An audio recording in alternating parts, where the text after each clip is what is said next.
옛날 아주 먼 옛날에 호랑이가 담배 피우고 까치가 말을 하던 시절, 깊고 깊은 산골짜기에 이름 없는 작은 마을이 하나 자리 잡고 있었습니다.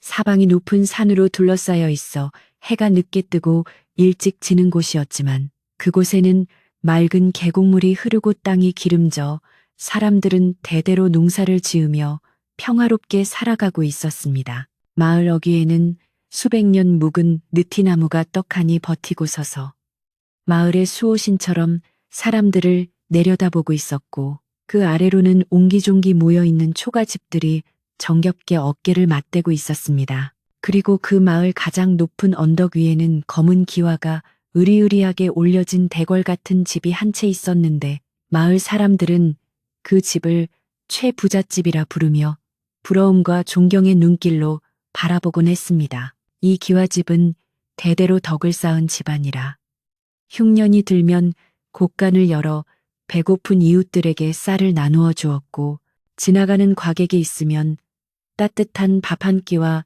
잠자리를 내어주는 인심 좋은 곳으로 소문이 자자했습니다. 이 최부잣집에는 선우라고 불리는 어린 도련님이 살고 있었는데, 그는 태어날 때부터 남달리 총명하고 생김새가 수려하여 마을 사람들의 칭송을 한 몸에 받았습니다. 선우 도련님은 걸음마를 떼자마자 글을 읽기 시작했고, 7살이 되어서는 붓을 들어 시를 지을 정도로 재주가 뛰어났으나 결코 자신의 재주를 뽐내거나 남을 무시하는 법이 없었습니다. 그는 항상 아랫사람들에게도 고개를 숙여 인사할 줄 알았고, 마당을 쓸고 있는 하인들의 일손을 거들어줄 만큼 마음씨가 비단결처럼 고운 아이였습니다. 하지만 하늘도 무심하시지 선우 도련님의 친어머니인 안방마님은 도련님이 겨우 10살이 되던 해에 이름 모를 병을 얻어 시름시름 앓다가 세상을 떠나고 말았습니다. 어린 선우는 어머니의 무덤 앞에서 밤낮으로 눈물을 흘리며 슬퍼했고, 그 모습을 지켜보는 마을 사람들의 마음도 찢어질 듯 아팠습니다. 어머니의 빈자리는 너무나 컸고, 어린 도련님의 어깨에 내려앉은 슬픔의 무게는 감당하기 힘겨운 것이었습니다. 어머니가 돌아가시고 3년 상이 끝날 무렵 집안에는 새로운 안주인이 들어오게 되었는데, 그녀는 이웃 마을에서 콧대 높기로 소문난 양반 가문의 딸이었습니다. 새어머니는 겉보기에는 웃음이 많고 상냥해 보였으나 그 눈매 끝에는 어딘가 모르게 서늘한 기운이 서려 있어 하인들은 그녀를 볼 때마다 등골이 오싹해짐을 느끼곤 했습니다. 최 부자는 아들이 외롭지 않기를 바라는 마음에 새 장가를 들었지만, 새어머니가 들어온 후로 집안의 공기는 예전과 다르게 조금씩 차가워지기 시작했습니다. 처음에는 새어머니도 선우 도련님에게 살갑게 대하며 친자식처럼 아끼는 척했으나, 그것은 단지 최 부자의 환심을 사기 위한 가식적인 행동에 불과했습니다. 그녀는 남들이 볼 때는 선우의 옷매무새를 다듬어주며 웃었지만, 최 부자가 집을 비우거나 보는 눈이 없을 때면 싸늘한 눈빛으로 선우를 노려보며 네가 이 집의 장손이라 해서 언제까지나 귀염을 받을 줄 아느냐? 라며 비수를 꽂는 말을 서슴지 않았습니다. 시간이 흘러 새어머니가 자신의 친아들인 칠성을 낳게 되자 그녀의 본색은 더욱 노골적으로 드러나기 시작했습니다. 그녀는 자신의 아들 칠성이에게는 비단 옷에 기름진 음식을 먹이며 금지옥엽으로 키웠지만, 선우 도련님에게는 무명옷을 입히고 찬밥을 주며 차별하기 일쑤였습니다. 하인들이 몰래 선우 도련님에게 고기 반찬이라도 올려주려 하면 새어머니는 귀신같이 알아채고는 어린 것이 벌써부터 입맛이 까다로워서야 쓰겠냐, 검소함을 배워야 나중에 큰 사람이 된다라는 그럴싸한 핑계를 대며 밥상을 엎어버리기까지 했습니다. 선우는 그런 구박을 받을 때마다 돌아가신 어머니를 생각하며 입술을 꽉 깨물고 눈물을 참아냈습니다. 그는 자신이 불평을 하면 편찮으신 아버지가 걱정하실까봐 아무런 내색도 하지 않고 묵묵히 서재에 틀어박혀 글 공부에만 매진했습니다. 밤늦도록 책 읽는 소리가 사랑채를 넘어 담장 밖까지 흘러나왔지만 그 소리는 어쩐지 처량하고 쓸쓸하게 들렸습니다. 최 부자는 본래 심성이 유약하고 사람을 잘 믿는 성품이라 새어머니의 교묘한 이간질과 연기에 속아 집안 사정이 어떻게 돌아가는지 까맣게 모르고 있었습니다. 새어머니는 최 부자 앞에서는 선우가 공부를 핑계로 게으름을 피운다거나 동생 칠성이를 괴롭힌다며 거짓 눈물을 흘리며 하소연을 하곤 했습니다. 처음에는 아들을 믿었던 최 부자도 베개 밑송사가 계속되자 점차 선우를 의심의 눈초리로 바라보게 되었고 가끔은 선우를 불러 엄하게 꾸짖기도 했습니다. 선우는 억울했지만 아버지의 말씀에 토를 달지 않고 고개를 숙인 채 소자의 불찰입니다라고 답할 뿐이었습니다. 아버지는 날이 갈수록 기력이 쇠하여 자리에 눕는 날이 많아졌고 집안의 대소사는 점차 새어머니의 손아귀로 넘어가게 되었습니다.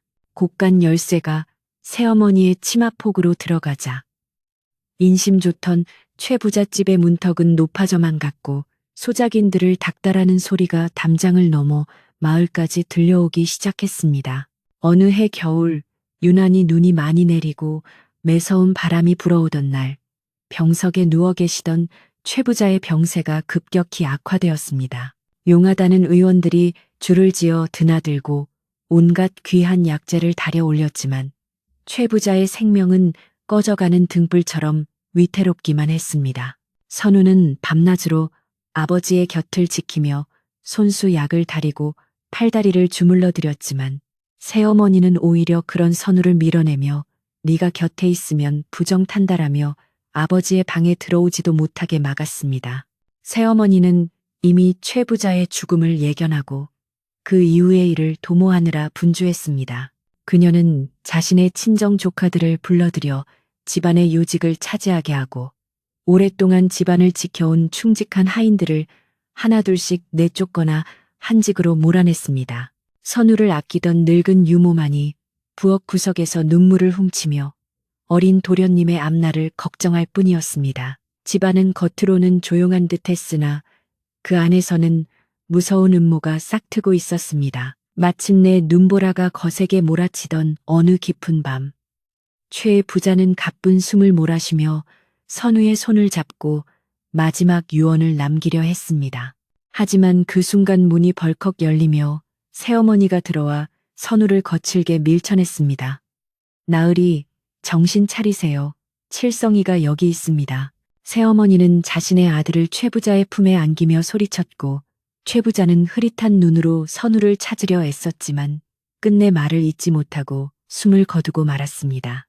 아버지의 손이 힘없이 떨어지자 선우는 아버지 하고 목 놓아 울부짖었습니다. 그 울음소리는 눈보라 소리에 묻혀 허공으로 흩어졌고 새어머니는 싸늘한 표정으로 최 부자의 눈을 감기며 입가에 묘한 미소를 띄었습니다.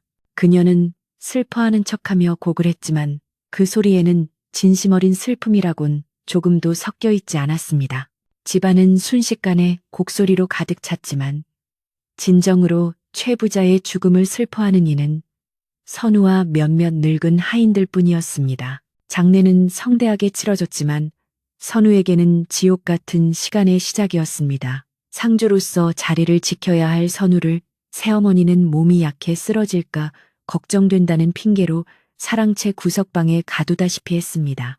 문상객들이 오면 자신의 아들 칠성이를 내세워 상주 노릇을 하게 했고 사람들에게는 큰아들이 충격으로 정신을 놓아 사람 꼴이 아니다라고 거짓 소문을 퍼뜨렸습니다. 마을 사람들은 칠성이가 상복을 입고 있는 모습을 보며 의아해했지만 서슬퍼런 새 안주인의 기세에 눌려 감히 입 밖으로 의문을 내지 못했습니다. 선우는 좁은 방 안에서 아버지의 영정을 향해 절을 올리며 굶주림과 추위 속에 홀로 슬픔을 삼켜야 했습니다. 늙은 유모가 몰래 가져다 준 주먹밥 몇 덩이로 겨우 끼니를 때우며 선우는 아버지가 없는 이 집에서 자신이 얼마나 위태로운 처지에 놓였는지를 뼈저리게 실감했습니다. 장례가 끝나자마자 집안의 분위기는 완전히 뒤바뀌었습니다. 사무제를 지내고 난 다음 날 아침, 새어머니는 집안의 모든 하인을 마당에 집합시키고 선우를 안채해 대청마루 앞으로 불러냈습니다. 그녀는 짐짓 엄한 표정을 지으며 하인들이 보는 앞에서 선우에게 호통을 쳤습니다. 네, 이놈, 선우야. 아버지가 돌아가신 지 며칠이나 지났다고 벌써부터 딴 마음을 먹는 것이냐. 선우는 영문을 몰라 당황하며 무릎을 꿇고 물었습니다. 어머니, 그게 무슨 말씀이십니까? 저는 아버지를 잃은 슬픔에 잠겨 있을 뿐 다른 생각은 추호도 한 적이 없습니다. 그러자 새어머니는 코웃음을 치며 품속에서 비단 주머니 하나를 꺼내 던졌습니다. 주머니가 바닥에 떨어지며 철그럭 소리와 함께 은수저와 폐물들이 쏟아져 나왔습니다. 이것들이 왜 내 방 장롱 깊숙한 곳에서 나왔단 말이냐. 아버지가 돌아가시자마자 재산을 챙겨 도망갈 궁리를 한 게 아니고 무엇이냐. 그것은 명백한 모함이었고 새어머니가 미리 꾸며놓은 흉계였습니다. 선우는 너무나 억울하여 가슴이 터질 것 같았습니다. 어머니, 천부당 만부당 하옵니다. 저는 저 물건들을 본 적도 없습니다.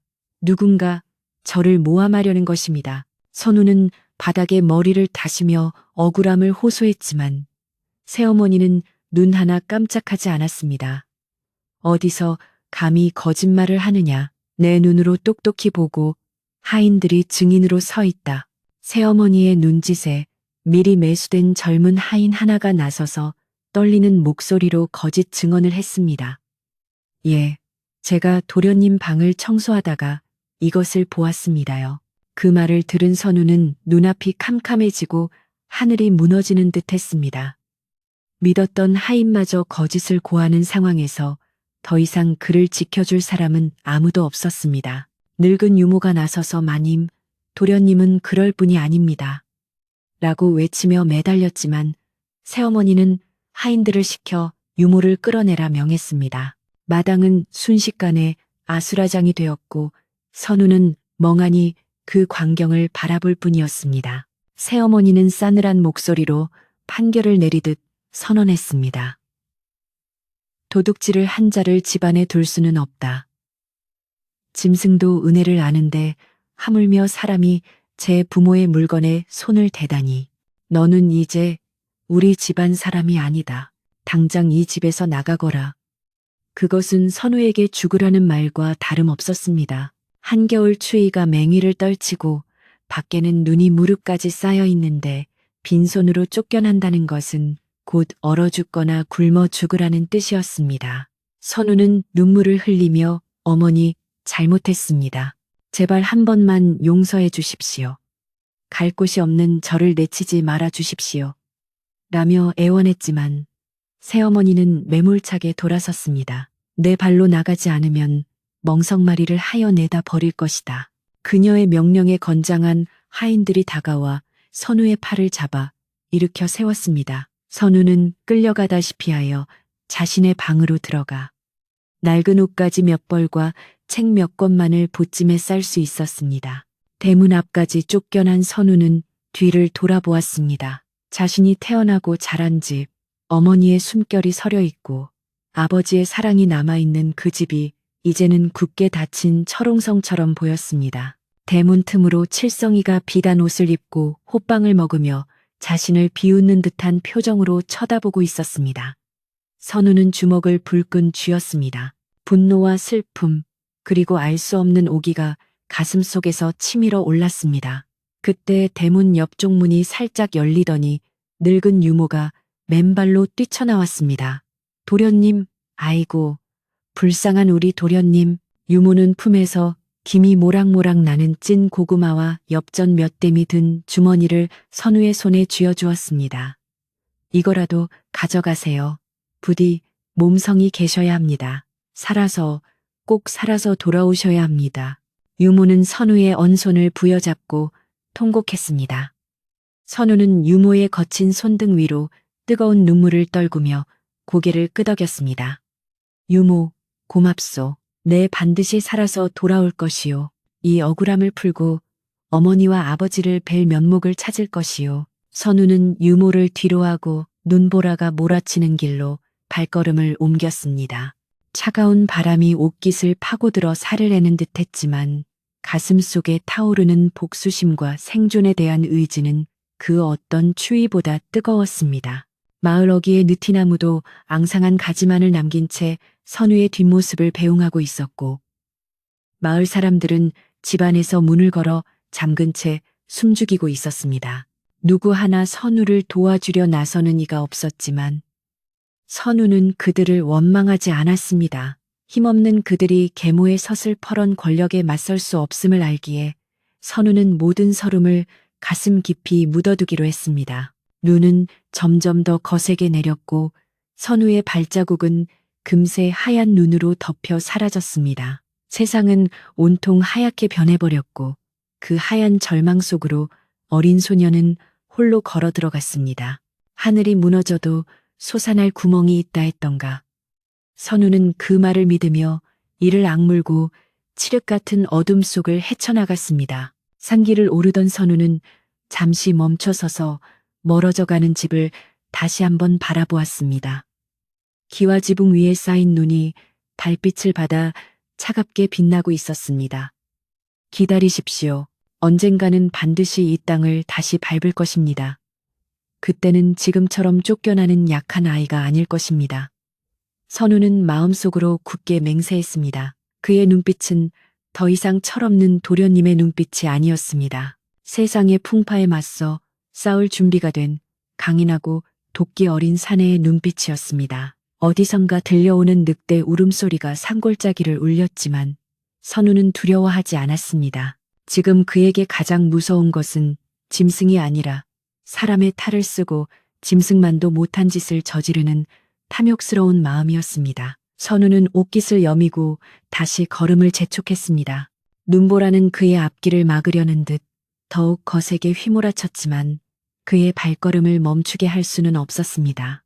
그렇게 선우는 정든 고향을 떠나 알 수 없는 운명의 소용돌이 속으로 사라져갔습니다. 10년이라는 세월은 유수와 같아서 강산도 변하게 한다는 그 긴 시간이 눈 깜짝할 사이에 흘러갔습니다.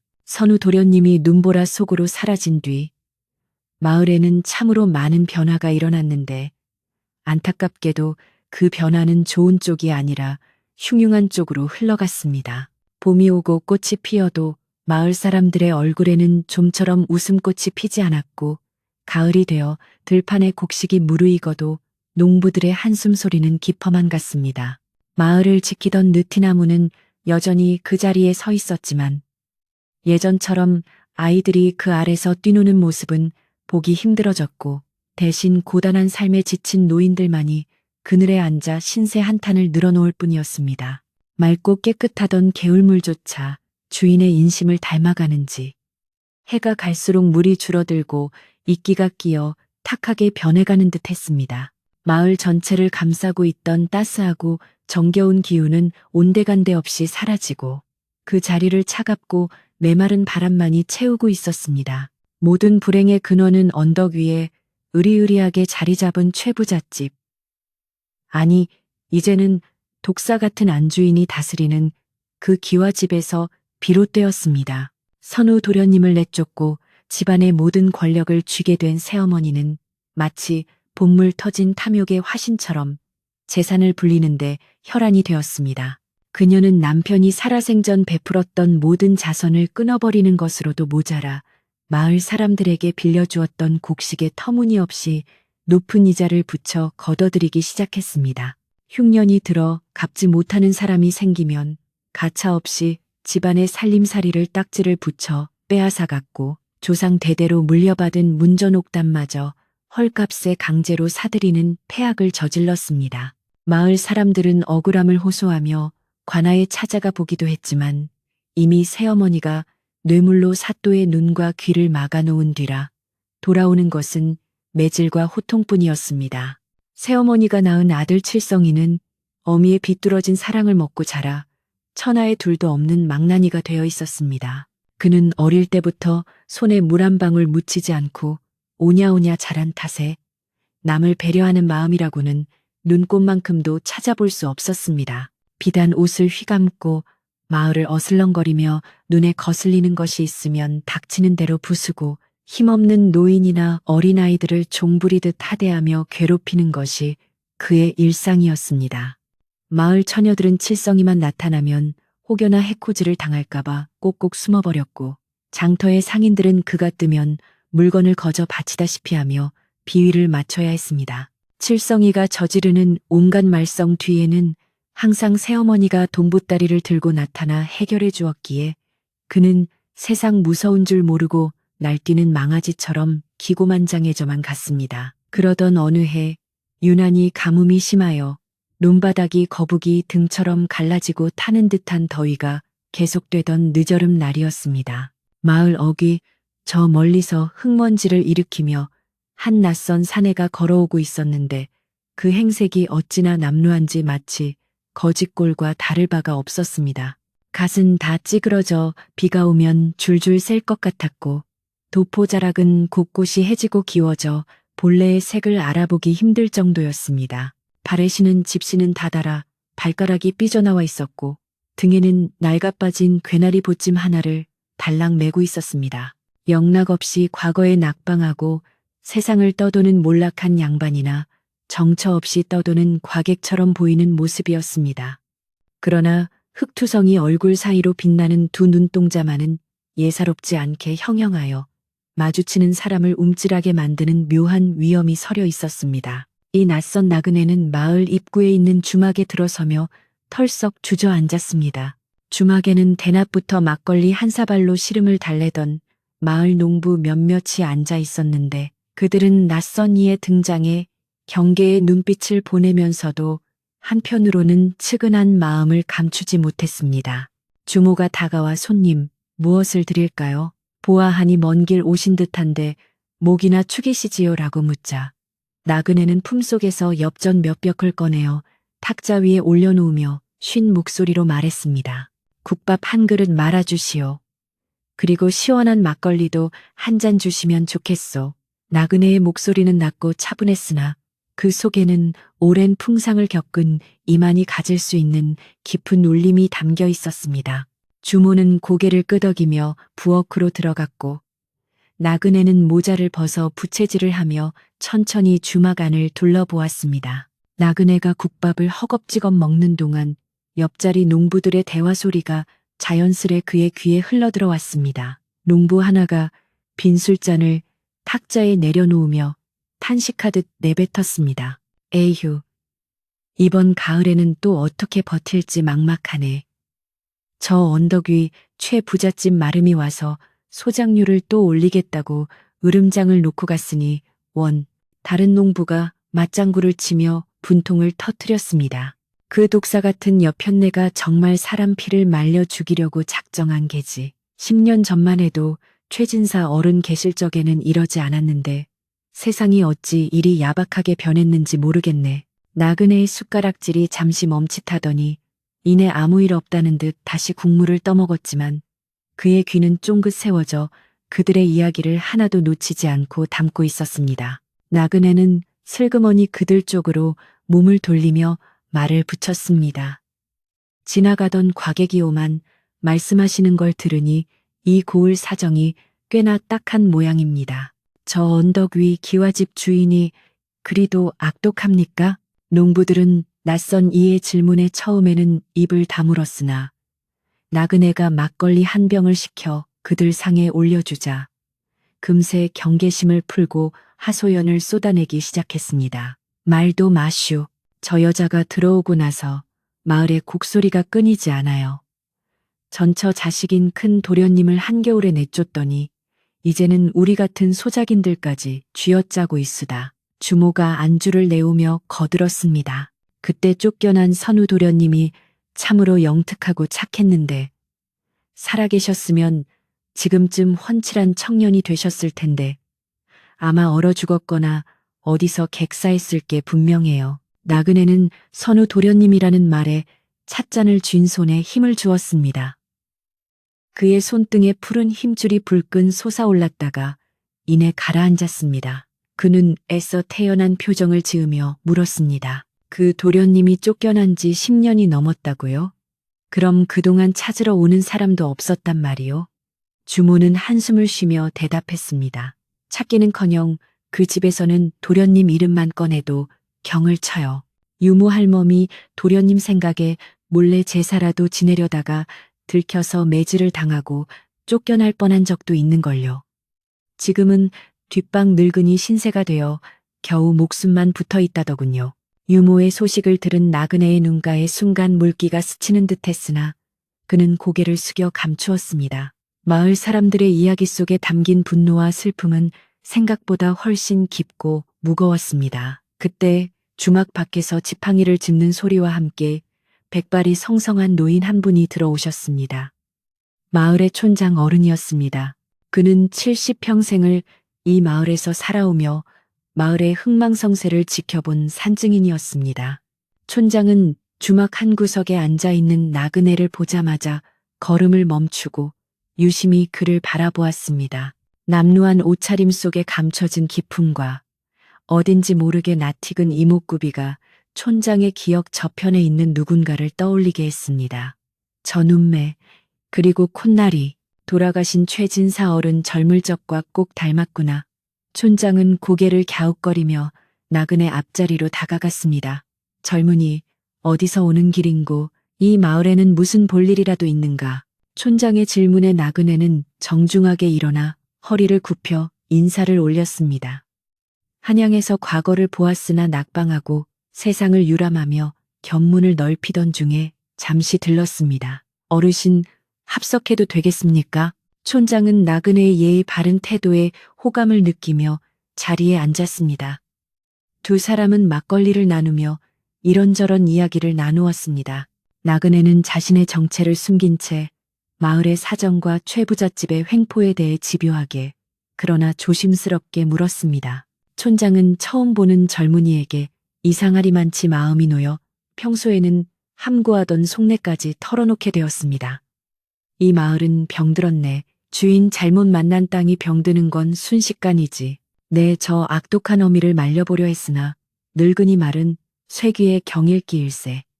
하늘이 무심치 않다면 언젠가 벌을 내리시겠지. 촌장의 탄식 어린 말에 나그네는 묵묵히 고개를 끄덕이며 어르신, 너무 상심 마십시오. 쥐구멍에도 벼틀 날이 있고 고진감래라 하지 않았습니까? 머지않아 좋은 일이 있을 겁니다라며 의미심장한 위로를 건넸습니다. 해가 뉘엿뉘엿 넘어가고 주막에 어둠이 깔리기 시작할 무렵 나그네는 자리에서 일어나 밖으로 나왔습니다. 밤 공기는 차가웠지만 그의 가슴속은 뜨겁게 타오르고 있었습니다. 그는 인적 드문 마을 길을 따라 천천히 언덕 위를 향해 걸어갔습니다. 10년 전 울면서 내려왔던 그 길을 이제는 다 자란 사내가 되어 다시 오르고 있는 것이었습니다. 언덕 위에 다다르자 높은 담장 너머로 환하게 불을 밝힌 기와집이 위압적인 자태를 드러냈습니다. 집안에서는 왁자지껄한 웃음소리와 풍악소리가 담장을 넘어 흘러나오고 있었습니다. 아마도 칠성이가 친구들을 불러 술판을 벌이고 있는 모양이었습니다. 담장 밑 그림자에 몸을 숨긴 나그네는 손을 뻗어 거친 돌담을 쓰다듬었습니다. 어린 시절의 추억이 서린 집. 그러나 이제는 탐욕의 소굴이 되어버린 그곳을 바라보는 그의 눈빛은 복잡 미묘했습니다. 한편 촌장은 주막을 나선 뒤에도 나그네의 잔상이 머릿속에서 떠나지 않았습니다. 그 젊은이 분명 예사 인물이 아니야. 혹시. 촌장은 불현듯 스치는 예감에 가만히 있을 수가 없었습니다. 그는 지팡이를 짚고 힘겹게 언덕을 올라 최 부잣집 대문 앞에 섰습니다. 비록 계모에게 무시당하기 일쑤였지만 마을의 어른으로서 마지막으로 경고를 해야겠다는 의무감이 들었기 때문입니다. 대문을 지키던 하인이 영감님, 이 밤중에 무슨 일이십니까? 마님께서는 지금 손님들과 계셔서 뵙기 어렵습니다라며 막아섰지만 촌장은 비켜라. 내 오늘 꼭 해야 할 말이 있다며 호통을 치고는 안으로 성큼성큼 들어갔습니다. 마당을 지나 사랑채 마루 앞에 서자 술에 취해 비스듬히 앉아있는 칠성이와 그 옆에서 화려한 비단옷을 입고 부채질을 하고 있는 계모의 모습이 보였습니다. 계모는 촌장을 보자마자 미간을 찌푸리며 짜증 섞인 목소리로 말했습니다. 아니, 촌장 영감 아니십니까? 초대하지도 않은 잔치판에 웬일로 오셨소? 술이라도 한 잔 얻어먹으러 오셨나? 그녀의 비아냥거림에 칠성이와 그 친구들은 킬킬거리며 웃어댔습니다. 촌장은 그들의 무례함에 치가 떨렸지만 꾹 참고 엄한 목소리로 말했습니다. 마님, 내 오늘 밤 불길한 예감이 들어 이리 왔습니다. 마을 인심이 흉흉하고 사람들의 원망이 하늘을 찌르고 있소. 지금이라도 곳간을 열어 베풀고 덕을 쌓지 않으면 반드시 큰 화를 입게 될 것입니다. 오늘 낮에 마을의 낯선 기운이 감돌더이다. 부디 자중하시오. 촌장의 진심 어린 충고였지만 그것은 불난집의 부채질을 한 격이 되었습니다. 계모는 부채를 탁 접으며 벌떡 일어났습니다. 뭐라, 화를 입어. 지금 나더러 저주를 퍼붓는 게요? 내 돈으로 내가 잘 먹고 잘 사는데 누가 감히 뭐라 한단 말이오. 낯선 기운, 거지가 오든 귀신이 오든 내 알 바 아니오. 여봐라, 이 늙은이를 당장 끌어내라. 재수없게 잔치 분위기 다 망치고 있어. 계모의 고함에 하인들이 달려들어 촌장의 양팔을 잡고 끌어냈습니다. 촌장은 끌려나가면서도 두고 보시오. 피눈물을 흘리며 후회할 날이 올 것이오. 라고 외쳤지만 대문은 쾅하고 닫혀버렸습니다. 대문 밖으로 내동댕이 처진 촌장은 흙바닥에 주저앉아 한탄했습니다. 그때 어둠 속에서 누군가가 다가와 촌장을 부축해 일으켜 세웠습니다. 아까 그 나그네였습니다. 나그네는 흙 묻은 촌장의 옷을 털어들이며 낮은 목소리로 말했습니다. 어르신, 괜찮으십니까? 봉변을 당하셨군요. 촌장은 나그네의 팔을 잡고 떨리는 목소리로 말했습니다. 젊은이, 보았는가? 저들이 저리도 패악을 부리네. 내 눈에 흙이 들어가기 전에 저들이 망하는 꼴을 봐야 할 텐데. 나그네는 촌장의 손을 꼭 잡으며 안심시키듯 말했습니다. 걱정 마십시오. 밤이 깊으면 새벽이 오기 마련입니다. 달도 차면 기우는 법이지요. 어르신께서 말씀하신 그 화화가 아마도 생각보다 빨리 그리고 아주 무섭게 저들에게 닥칠 것입니다. 나그네의 눈빛이 달빛을 받아 서늘하게 빛났습니다. 촌장은 그 눈빛을 보며 다시금 전율을 느꼈습니다. 이 젊은이 정말로 뭔가 알고 있구나. 아니, 무언가를 하러 온 게야. 나그네는 촌장을 댁까지 모셔다 드린 후 다시 마을 어귀의 주막으로 돌아왔습니다. 그는 좁고 허름한 객방에 누워 잠을 청하려 했지만 10년 만에 돌아온 고향의 밤 공기는 그를 쉽게 잠들게 하지 않았습니다. 벽 너머로 들려오는 풀벌레 소리가 옛날 어머니의 자장가처럼 들려왔고 멀리서 들리는 개 짖는 소리는 그날 밤 쫓겨나던 자신을 향한 것 같아 가슴이 아렸습니다. 그는 품속 깊은 곳에서 낡고 손때 묻은 물건 하나를 꺼내 만지작거렸습니다. 어둠 속이라 잘 보이지 않았지만 그것은 묵직하고 차가운 쇠붙이였습니다. 그의 입가에 씁쓸하면서도 결의의 찬 미소가 번졌습니다. 어머니, 아버지, 조금만 더 기다려 주십시오. 내일이면 모든 것이 제자리를 찾게 될 것입니다.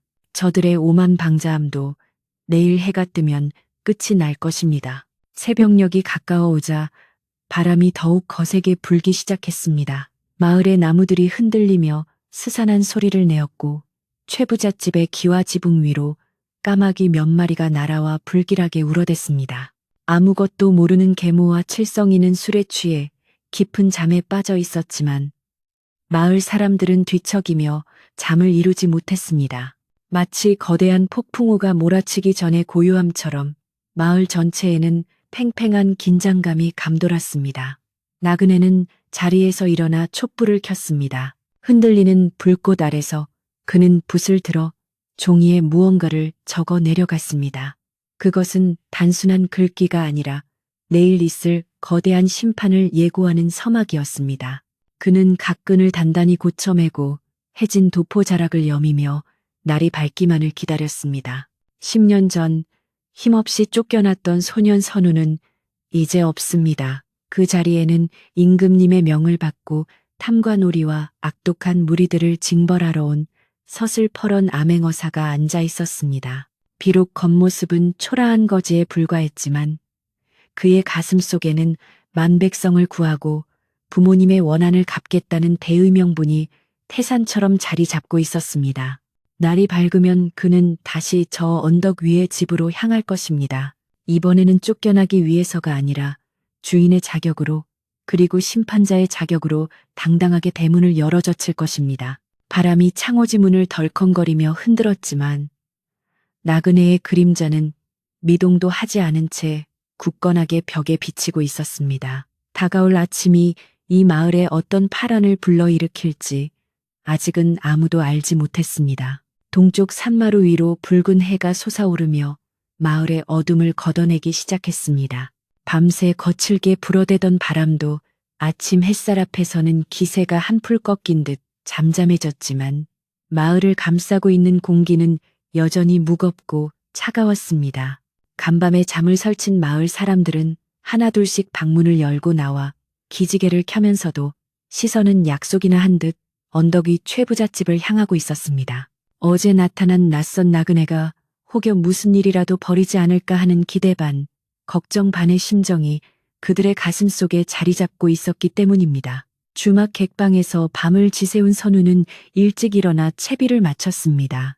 낡은 갓을 고쳐 쓰고 해진 옷매무새를 다듬은 그는 거울 대신 맑은 대야물에 비친 자신의 얼굴을 들여다보았습니다. 10년의 풍파가 남긴 거친 피부와 수염이 덮여 있었지만 그 눈빛만큼은 어린 시절 아버지 앞에서 글을 읽던 총명한 소년의 것 그대로, 아니 그보다 더 깊고 단단하게 빛나고 있었습니다. 선우는 주막을 나서서 천천히 마을길을 걸어 올라갔습니다. 길가에 핀 이름 모를 들꽃들이 아침 이슬을 머금고 영롱하게 빛나고 있었고 그 모습은 마치 10년 전 눈물 흘리며 떠나던 어린 선우를 위로해 주던 자연의 모습과 닮아 있었습니다. 하지만 마을의 풍경은 예전과 너무나 달라져 있었습니다. 담벼락은 곳곳이 무너져 있었고 아이들의 웃음소리가 들려야 할 골목길은 적막강산이었습니다.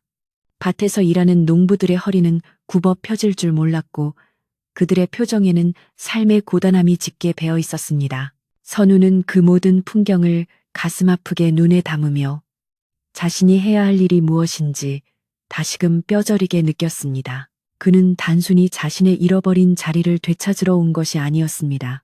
그는 이 병든 마을을 치유하고 탐욕에 짓밟힌 사람들의 눈물을 닦아주기 위해 돌아온 것이었습니다. 그의 발걸음은 느렸지만 한 걸음 한 걸음에 실린 무게는 천근만근과도 같았습니다. 드디어 선우는 으리으리한 기와집 대문 앞에 다다랐습니다. 어린 시절 뛰어놀던 그 대문은 여전히 위압적인 자태를 뽐내고 있었으나 이제는 주인의 인심을 잃어버린 탓인지 어딘가 모르게 음산하고 차가운 기운을 내뿜고 있었습니다. 대문 양옆에는 험상궂게 생긴 하인들이 지키고 서 있었는데 그들은 남루한 행색의 선우가 다가오자 코를 막으며 인상을 찌푸렸습니다. 하인 하나가 지팡이를 휘두르며 소리쳤습니다. 이보시오. 여기가 어디라고 감히 거지가 얼씬거리는 게야? 아침부터 재수없게 썩 물러가지 못할까. 선우는 그들의 모욕에도 아랑곳하지 않고 태연하게 허리를 굽히며 정중히 말했습니다. 지나가던 과객이오만. 배가 너무 고파 기진맥진하니 남는 밥이라도 한술 얻어먹을 수 있겠소? 이 댁이 인심 좋기로 소문난 최부자 댁이 아니오? 하인들은 서로 얼굴을 마주보며 낄낄거렸습니다. 인심? 흥, 옛날 이야기하고 있네. 우리 마님은 거지에게 줄 밥알 하나도 아까워하시는 분이다. 뼈도 못 추리기 전에 얼른 꺼져. 그들이 선우를 밀치려 할 때 안채에서 날카로운 목소리가 들려왔습니다. 아침부터 대문 밖이 왜 이리 소란스러운 게냐. 곧이어 화려한 비단 치마를 입은 계모가 짜증 섞인 표정으로 하인들을 대동하고 나타났습니다. 10년이라는 세월이 흘렀지만 그녀의 탐욕스러운 눈빛과 표독스러운 인매는 변함이 없었고 오히려 세월의 때가 묻어 더욱 사나워 보였습니다. 그녀는 자신의 발밑에 서 있는 남루한 선비를 벌레 보듯 내려다보며 물었습니다. 너는 뭐하는 놈인데 감히 남의 집 대문 앞을 막고 있느냐? 선우는 고개를 들어 계모의 얼굴을 똑바로 바라보았습니다. 어머니라 불렀던 사람, 아버지를 죽음으로 몰고 가고 어린 자신을 내쫓았던 원수. 가슴 속에서 뜨거운 분노가 치밀어 올랐지만 그는 꾹 눌러 참으며 차분하게 말했습니다. 마님, 먼 길을 오느라 며칠을 굶었습니다. 돌아가신 최진사 어른의 명성을 듣고 찾아왔으니 부디 따뜻한 밥 한 그릇만 적선해 주십시오. 그리하면 그 은혜를 잊지 않겠습니다. 선우의 목소리에는 간절함이 배어 있었으나 동시에 서리빨 같은 위험이 숨겨져 있었습니다. 그러나 계모의 귀에는 그저 귀찮은 거지의 구걸 소리로밖에 들리지 않았습니다. 그녀는 콧방귀를 뀌며 부채로 코앞을 휘저었습니다. 기가 막혀서 죽은 영감이 밥 먹여주냐? 내 집에는 쥐새끼에게 줄 쌀은 있어도 너 같은 거지에게 줄 밥은 없다. 그때였습니다. 계모의 뒤를 따라 나왔던 늙은 하인들 틈에서 허리가 굽은 할머니 한 분이 선우를 뚫어지게 바라보고 있었습니다. 바로 선우를 키워준 유모였습니다. 백발이 성성하고 주름이 깊게 패었지만 그녀의 눈은 10년 전 떠나보낸 도련님을 기억하고 있었습니다. 유모는 떨리는 손으로 입을 틀어막으며 남루한 선비의 귀 밑에 있는 작은 흉터를 발견했습니다. 그것은 어릴 적 나무에서 떨어졌을 때 생긴 유모만이 알고 있는 표식이었습니다. 도련님, 유모의 가슴이 쿵하고 내려앉았습니다. 그녀는 당장이라도 달려나가 도련님을 끌어안고 싶었지만 그랬다가는 계모가 눈치채고 도련님을 해칠까 두려워 차마 발을 떼지 못했습니다. 그저 하염없이 눈물만 흘리며 속으로 이름을 부를 뿐이었습니다. 계모는 유모가 우는 것도 모른 채 하인들에게 소리쳤습니다. 뭐하고 있느냐? 저 재수 없는 거지 놈에게 소금을 뿌려라. 아침부터 부정이 타서 그녀의 명령이 떨어지자 하인 하나가 부엌에서 굵은 소금 한 바가지를 들고 나왔습니다. 옛다, 소금이나 먹고 떨어져라. 하인은 선우의 면전에 대고 소금을 대악 뿌렸습니다. 하얀 소금 알갱이들이 선우의 얼굴과 낡은 도포 자락에 우수수 쏟아졌습니다. 이것은 단순한 거절이 아니라 사람의 인격을 짓밟는 모욕이었습니다. 선우는 눈을 감고 쏟아지는 소금을 그대로 맞았습니다. 따가운 소금기가 눈을 찔렀지만 마음을 찌르는 아픔에 비하면 아무것도 아니었습니다. 그는 소금을 털어내지도 않은 채 계모를 향해 의미심장한 말을 던졌습니다.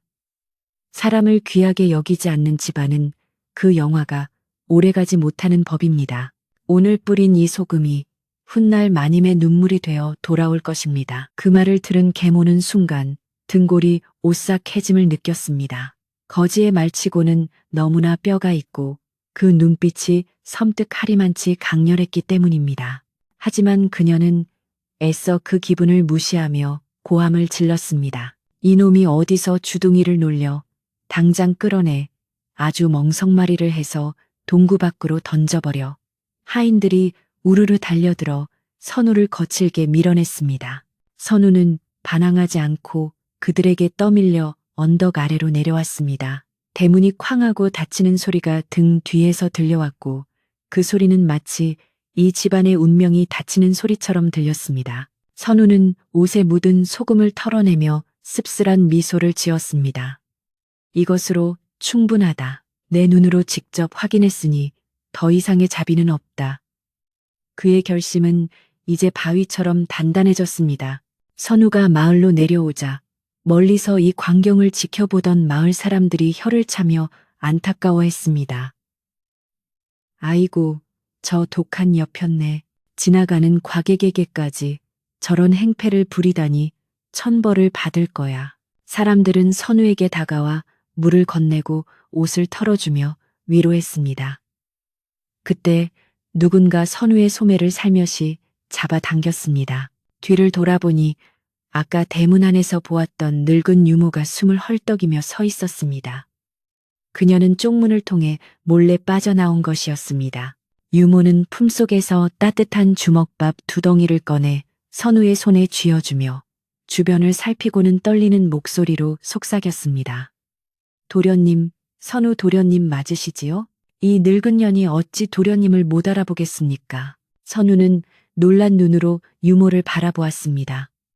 10년의 세월이 흘렀어도 자신을 기억해주는 단 한 사람. 선우는 유모의 거친 손을 2손으로 감싸 쥐었습니다. 유모, 살아계셨군요. 저를 알아보시겠습니까? 유모는 선우의 손등에 얼굴을 묻고 소리 죽여 오열했습니다. 살아오셨군요. 정말 살아오셨어요. 아버님 영전에서 매일 빌고 또 빌었습니다. 부디 살아만 있게 해달라고요. 2 사람은 마을 어귀의 으슥한 담벼락 뒤에서 짧은 해우를 나누었습니다. 선우는 유모에게 자신의 정체를 비밀로 해달라고 당부했습니다. 아직은 때가 아닙니다. 제가 왔다는 것을 저 여자에게 절대 들켜서는 안 됩니다. 내일이면 모든 것이 끝날 것입니다. 그때까지만 모른 척 기다려주세요. 유모는 눈물을 훔치며 힘차게 고개를 끄덕였습니다. 염려 마십시오. 제 목숨을 내놓는 한이 있어도 입 밖으로 내지 않겠습니다. 밤이 되자 선우는 다시 움직이기 시작했습니다. 그는 낮에 허술한 거지 모습이 아니었습니다. 검은 옷으로 갈아입고 발소리를 죽이며 어둠 속을 질주하는 날랜 표범과 같았습니다. 그는 관아의 뒷담을 넘어 이방의 집무실로 잠입했습니다. 그곳에는 최 부잣집 계모가 관아에 바친 뇌물장부와 소작인들의 땅을 불법으로 빼앗은 문서들이 보관되어 있었습니다. 선우는 촛불을 켜지 않고 달빛에 의지하여 문서들을 샅샅이 훑어보았습니다. 예상대로 장부는 비리와 탐욕으로 얼룩져 있었습니다. 사또와 계모가 결탁하여 백성들의 고열을 쥐어짠 증거가 명백했습니다. 선우는 중요한 문서들을 품에 챙기고 다시 바람처럼 관아를 빠져나왔습니다.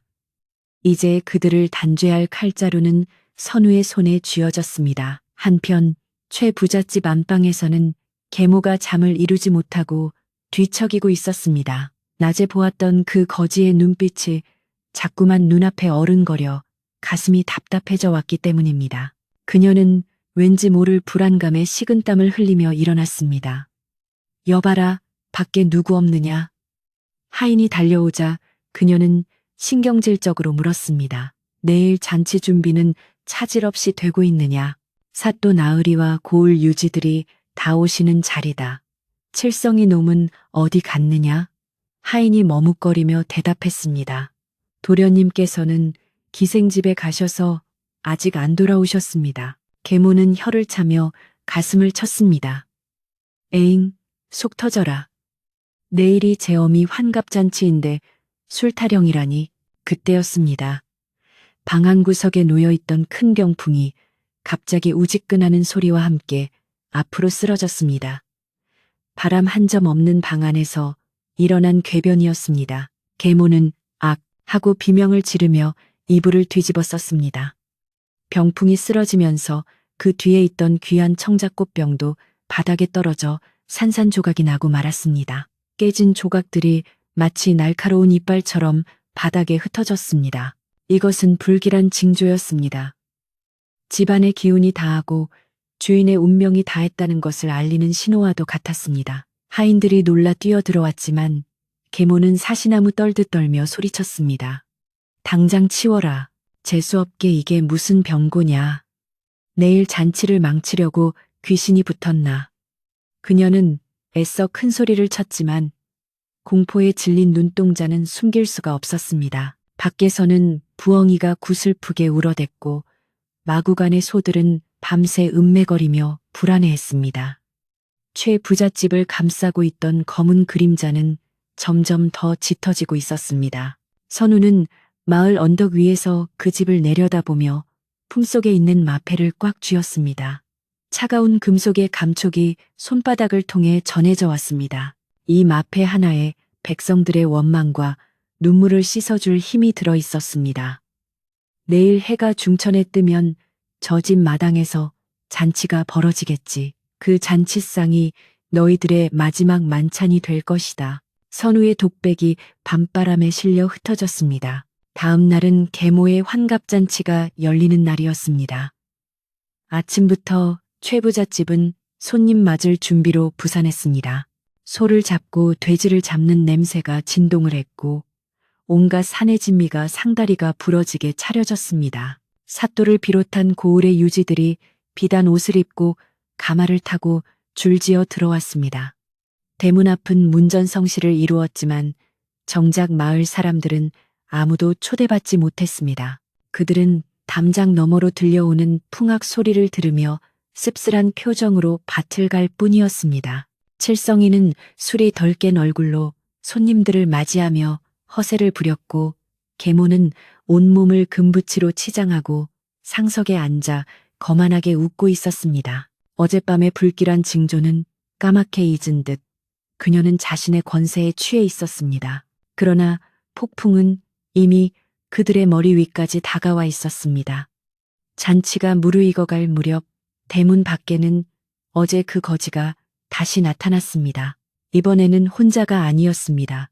그의 뒤에는 보이지 않는 곳에 배치된 수십 명의 역졸들이 숨을 죽이고 명령을 기다리고 있었습니다. 선우는 가끈을 단단히 조여매고 찢어진 부채를 손에 쥔 채 흥청거리는 잔치판을 향해 천천히 걸어 들어갔습니다. 하인들이 막아서려 했지만 선우가 뿜어내는 기세에 눌려 주춤거리며 길을 터주었습니다. 꽹과리 소리와 북소리가 요란하게 울려 퍼지는 가운데 복수의 칼날을 품은 암행어사가 마침내 적진 한복판으로 발을 들여놓은 것입니다.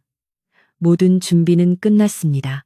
이제 거짓된 가면을 벗기고 진실을 밝힐 시간만이 남았습니다. 최 부잣집 앞마당은 그야말로 지상 낙원이 따로 없는 풍경이었습니다. 마당 한가운데에는 비단으로 장식된 차일이 높게 쳐져 있어 뜨거운 햇살을 막아주고 있었고 그 아래에는 산의 진미가 가득 담긴 상들이 줄지어 놓여 있었습니다.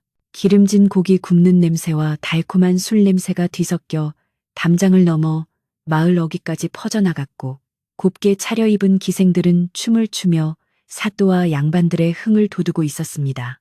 계모는 붉은색 비단 저고리에 금박이 박힌 치마를 입고 상석에 앉아 마치 여왕이라도 된 듯 거만한 표정으로 아래를 내려다보고 있었습니다.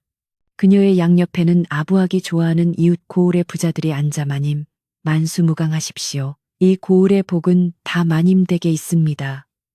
라며 낯간지러운 칭송을 늘어놓기에 바빴습니다.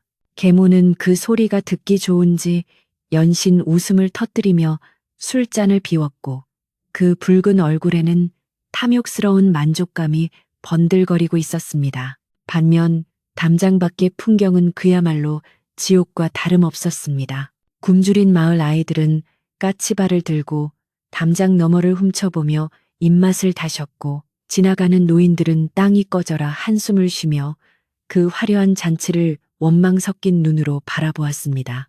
잔치판에서 먹다 남은 음식 찌꺼기라도 얻어갈 수 있을까 하여 대문 앞을 서성이는 거지들도 있었지만 몽둥이를 든 건장한 하인들이 재수없다며 그들을 가차없이 내쫓았습니다.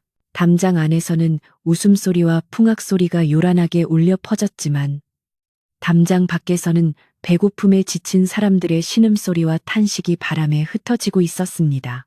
이 극명한 대비는 마치 하늘과 땅의 차이처럼, 아니 그보다 더 잔인하게 이 마을의 비극을 보여주고 있었습니다. 그리고 그 비극의 한복판으로 어제 그 남루한 거지가 뚜벅뚜벅 걸어 들어오고 있었습니다. 선우가 대문을 들어서자 시끌벅적하던 잔치마당의 한쪽 귀퉁이부터 서서히 정적이 감돌기 시작했습니다.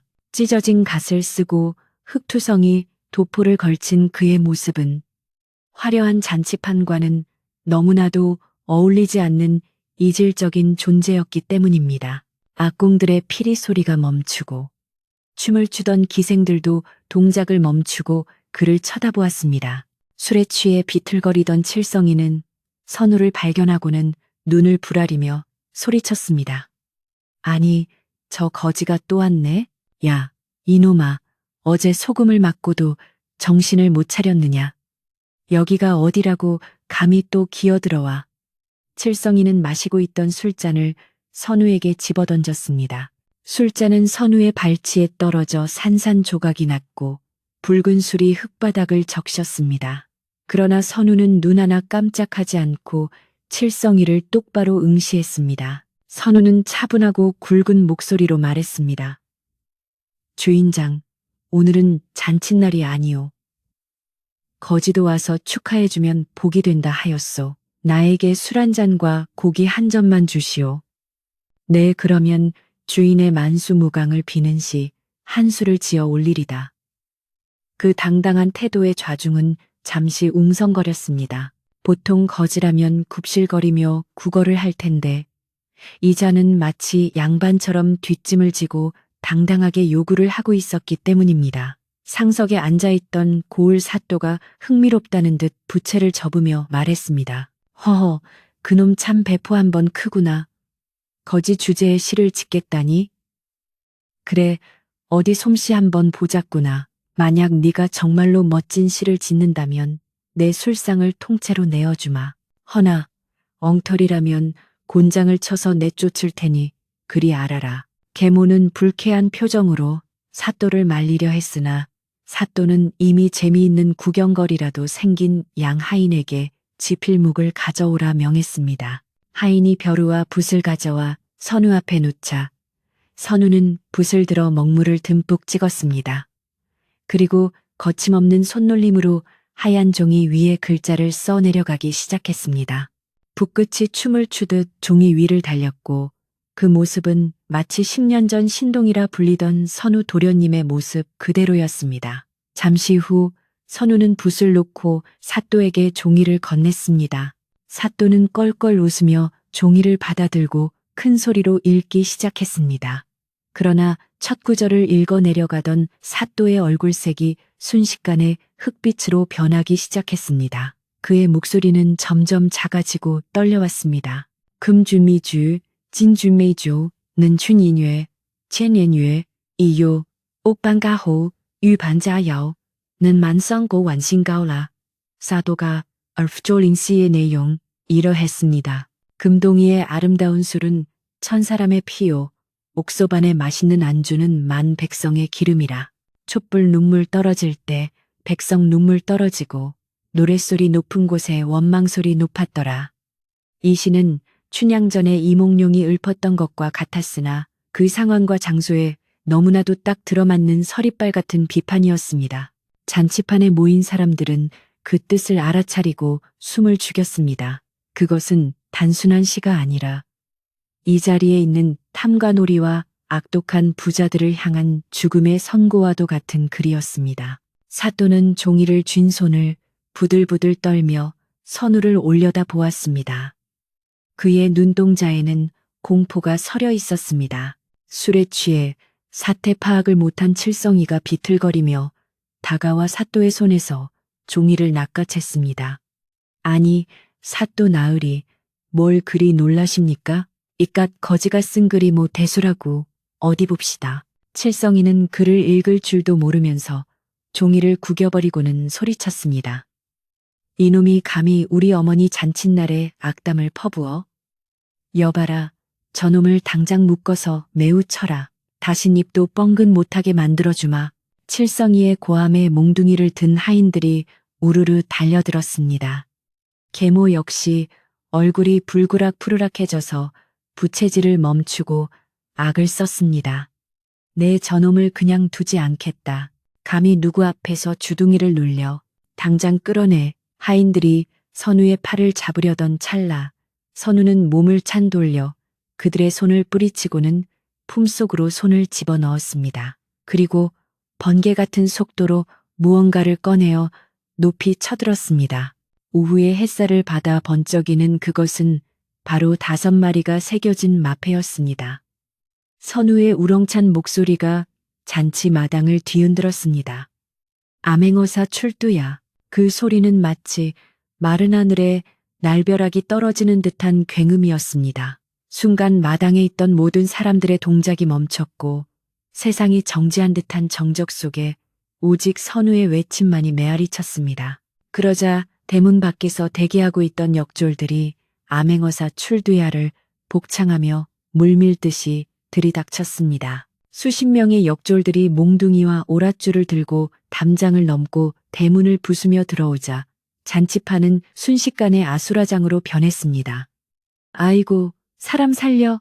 기생들은 비명을 지르며 치마를 뒤집어 쓰고 도망쳤고 양반들은 서로 먼저 빠져나가려다 상에 걸려 넘어지고 뒹굴었습니다. 산의 진미가 담긴 접시들이 공중으로 날아올랐다가 바닥에 떨어져 깨졌고 술독이 깨지면서 마당은 술과 음식물로 난장판이 되었습니다.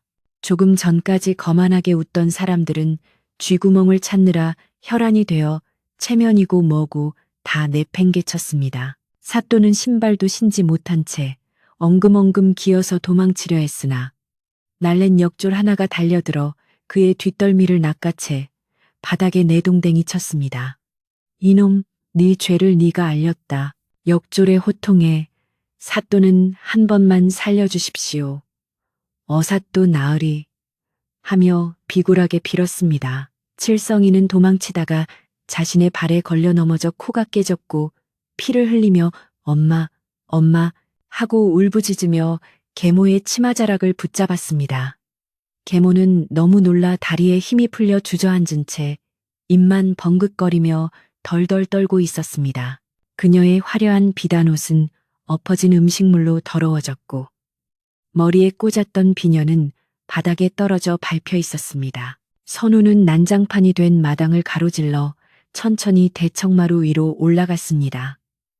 역졸들이 재빨리 의자를 가져다 놓자 선우는 갓을 벗고 정좌하여 앉았습니다. 그의 얼굴은 더 이상 남루한 거지의 것이 아니었습니다.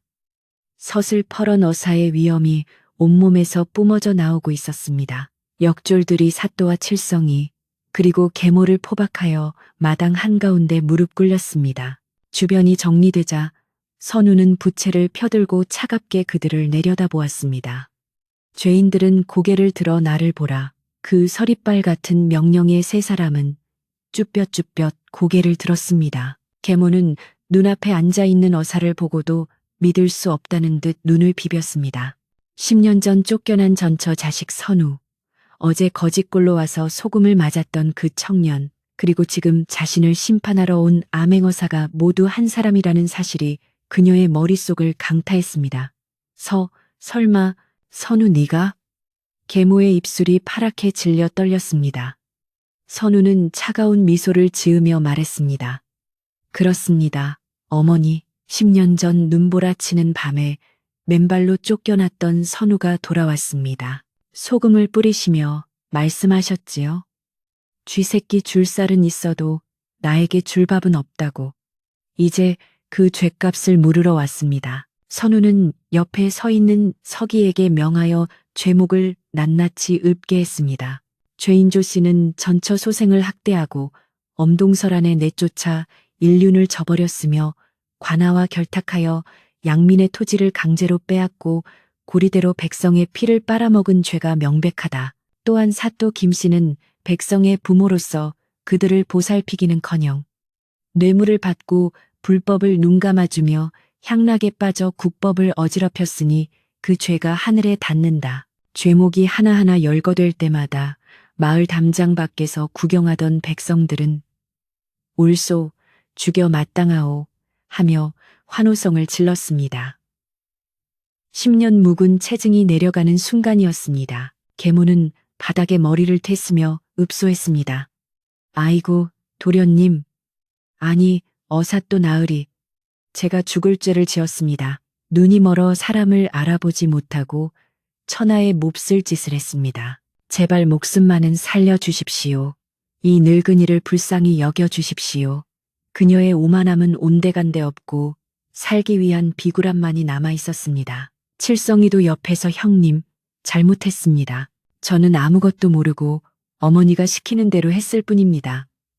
하며 책임을 어미에게 떠넘기기에 바빴습니다. 그 추한 꼴을 보며 선우는 씁쓸함을 감출 수 없었습니다. 한때는 가족이었던 사람들이 탐욕 앞에서 얼마나 망가질 수 있는지를 목격하는 것은 가슴 아픈 일이었습니다. 선우는 사또에게 즉시 파직을 명하고 옥에 가두게 했습니다. 그리고 계모와 칠성이에게는 재산을 몰수하여 원래 주인들에게 돌려주라는 판결을 내렸습니다. 너희가 쌓아 올린 부는 너희의 것이 아니라 이 마을 사람들의 피와 땀이다. 이제 그것을 모두 주인에게 돌려주고 너희는 빈손으로 나가 속죄하며 살도록 하라. 선우의 판결은 엄중하면서도 공정했습니다. 하인들은 창고 문을 활짝 열어 곡식을 마을 사람들에게 나누어 주기 시작했습니다. 억울하게 땅을 뺏겼던 농부들은 땅 문서를 되찾고 감격의 눈물을 흘렸습니다. 최 부잣집 마당은 순식간에 통곡과 환호가 뒤섞인 해방의 장으로 변했습니다. 그때 군중을 해치고 한 할머니가 맨발로 뛰어 들어왔습니다. 유모였습니다. 그녀는 대청마루에 앉아있는 선우를 보고는 도련님 하고 외치며 달려와 엎드렸습니다. 선우는 자리에서 벌떡 일어나 대또를 내려와 유모를 일으켜 세웠습니다. 유모, 어찌 이러십니까? 일어나세요. 유모는 선우의 옷자락을 붙잡고 엉엉 울었습니다. 장하십니다. 우리 도련님이 정말로 장하십니다. 아버님이 이 모습을 보셨어야 하는데. 선우는 유모의 주름진 손을 꼭 잡고 눈시울을 붉혔습니다. 유모 덕분에 살았습니다.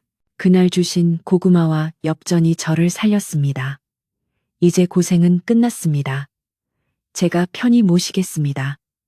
두 사람의 재회에 지켜보던 마을 사람들도 눈물을 훔쳤습니다.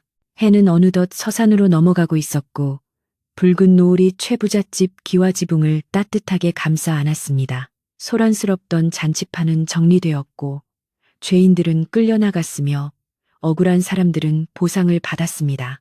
집안 가득히 맴돌던 탐욕과 사악한 기운이 씻겨 내려가고 그 자리에 정의와 평온이 다시 깃들기 시작했습니다. 선우는 텅 빈 마당에 서서 10년 전 아버지가 돌아가시던 날의 그 눈보라를 떠올렸습니다. 그때의 차가웠던 바람은 이제 부드러운 저녁바람이 되어 그의 뺨을 스치고 지나갔습니다.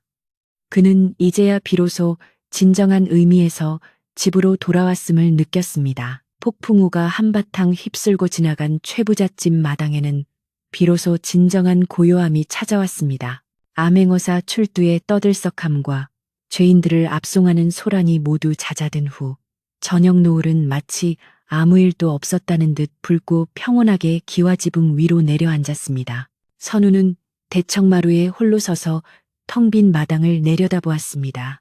조금 전까지만 해도 욕심에 눈이 먼 자들의 가식적인 웃음소리로 가득 찼던 곳이었지만 이제는 깨끗한 바람만이 불어와 그들의 흔적을 지우고 있었습니다. 마당 구석에 나뒹굴던 술병과 깨진 그릇들은 돌아온 하인들이 말끔히 치웠고 짓밟혔던 화단에는 다시 물이 주어졌습니다.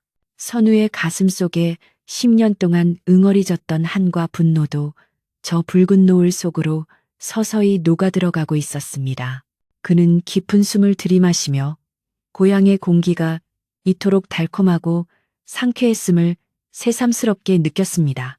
이것은 단순한 복수의 끝이 아니라 엉클어졌던 모든 것이 제자리로 돌아오는 치유의 시작이었습니다. 선우는 포박되어 끌려가던 계모와 칠성이의 마지막 모습을 떠올렸습니다. 그들은 관아의 형틀에 묶여 처벌을 기다리며 선우에게 살려달라고 애원했었습니다. 국법대로라면 그들을 엄벌에 처해 귀양을 보내거나 관노로 삼아야 마땅했으나 선우는 마지막 순간에 관용을 베풀었습니다. 비록 아버지를 속이고 자신을 쫓아낸 원수였지만 한때는 아버지의 아내였고 배다른 동생이었기 때문입니다. 선우는 그들에게서 모든 재산과 직위를 박탈하고 평민의 신분으로 강등시킨 뒤 마을에서 멀리 떨어진 깊은 산속의 작은 암자로 보냈습니다. 그곳에서 평생 밭을 일구고 불공을 들이며 자신들이 저지른 죄를 뉘우치고 속죄하며 살라는 뜻이었습니다. 죽음보다 더 무거운 것은 스스로의 죄를 마주하고 평생을 참회하며 사는 것임을 선우는 알고 있었습니다. 떠나는 계모의 눈에는 원망보다는 두려움과 안도가 뒤섞인 복잡한 눈물이 맺혀 있었고 선우는 그 뒷모습을 보며 아버지의 영혼도 이제는 편안해지시기를 빌었습니다. 다음 날부터 마을은 활기를 되찾기 시작했습니다. 선우가 내린 명령에 따라 그동안 계모가 불법으로 빼앗았던 땅 문서와 곡식들이 원래 주인들에게 모두 되돌려졌기 때문입니다. 마을 회관 앞에는 아침부터 사람들이 장사진을 이루었고 자신의 이름을 확인하고 문서를 돌려받는 사람들의 얼굴에는 믿을 수 없다는 표정과 함께 환한 웃음꽃이 피어났습니다. 아이고, 세상에 이런 날이 오다니. 우리 도련님이, 아니, 어사또 나으리가 우리를 살리셨어. 늙은 농부는 되찾은 땅 문서를 가슴에 품고 덩실덩실 춤을 추었고 아이들은 신이 나서 골목을 뛰어다녔습니다. 마을을 짓누르던 검은 그림자가 걷히자 사람들의 마음속에도 따스한 햇살이 비치기 시작한 것입니다. 선우는 그 광경을 멀리서 지켜보며 흐뭇한 미소를 지었습니다. 자신이 암행어사가 되어 돌아온 진정한 이유가 바로 저 사람들의 웃음을 되찾아주기 위함이었음을 다시 한번 확인하는 순간이었습니다. 최부잣집, 아니 이제는 다시 선운의 집이라 불리게 된 그곳의 풍경도 예전과 달라졌습니다. 계모가 쫓아냈던 옛 하인들과 충직한 마름들이 하나둘씩 다시 불려왔습니다. 그들은 10년 만에 돌아온 주인집 대문을 들어서며 감격의 눈물을 흘렸습니다. 도련님, 살아계셨군요. 저희가 얼마나 기다렸는지 모릅니다.